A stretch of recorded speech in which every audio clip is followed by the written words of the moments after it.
According to legend, an emperor long ago declared that he would build a great wall spanning thousands of kilometers to protect his new empire and ensure his sustained power. He ordered many men across China to leave their homes and submit to the grueling labor required for its construction. As years passed and the wall grew, few returned home. Nestled in the foothills of a remote mountain, the Mongs and their neighbors, the Jiangs, hadn't yet had to worry about being drafted by the emperor's soldiers. One year, the Mongs grew gourds that flourished along their shared fence. One particular gourd crossed the fence and extended into the Jiang's yard, so they cared for it. The gourd grew to be the biggest of all. At harvest, the Mongs and the Jiangs decided to take equal halves. But as they went to split the gourd, something remarkable happened. It cracked open to reveal a beautiful baby curled inside, smiling up at them. They agreed to raise her together and named their magical, boundary-breaking daughter Mang Qiang. She grew into a virtuous, accomplished young woman who infused life with joy. She cared for her elderly parents and their land with dedication, but the surrounding world remained turbulent. One day, Mang Qiang stumbled upon a young man hiding in the garden. The emperor's soldiers had come to conscript him into building the wall, but he had an elderly mother to care for and knew that obeying the soldiers' orders would mean almost certain death, so he escaped. Mang Qiang and Fan Xiliang connected instantly, and soon enough they married. But their happiness wouldn't last long. When the emperor's soldiers descended the next time, they captured Fan Xiliang. For months, she watched the horizon, hoping the world would do right and deliver her love back to her safely. But he never came. And as the air grew frigid, Mang Qiang's worries only grew.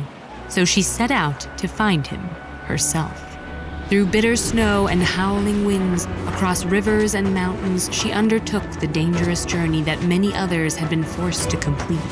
Finally, she reached the construction site, where thousands of workers toiled day and night to realize the emperor's vision.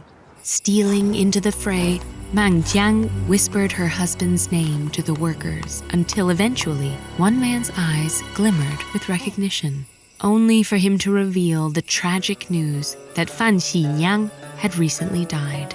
He was rumored to be buried under the wall alongside many others. Heartbroken beyond words, Mang Qiang could only weep. As her tears filled the construction halls, seeped into the cracks of the wall and soaked its stone, whole portions crumbled and washed away in the flood of her grief. Livid, the emperor ordered that the person who'd sabotaged his grand project be captured and brought to his palace for punishment. But when he beheld the otherworldly beauty and virtue Mang Qiang radiated, his plan changed.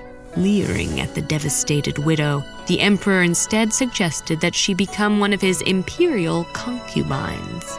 She had few options, but she realized she could leverage the wretched proposal to honor Fan Xiliang and humiliate the emperor. She said she agreed, but only if the emperor gave her deceased husband a grand funeral and that the emperor attend dressed in the traditional mourning attire he would wear had Fan Xiliang been his own father. The emperor begrudgingly made the arrangements, and Mang Qiang bid her beloved farewell. Finally, with her wish carried out, she refused to either submit to the emperor, who now awaited her in his palace, or to face his punishment.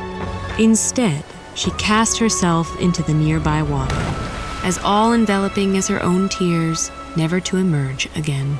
She had left an unjust world as mysteriously as she'd entered it, but her tears flowed on, a reminder of her virtue and defiance. What can Princess Savitri do to save her love from death himself?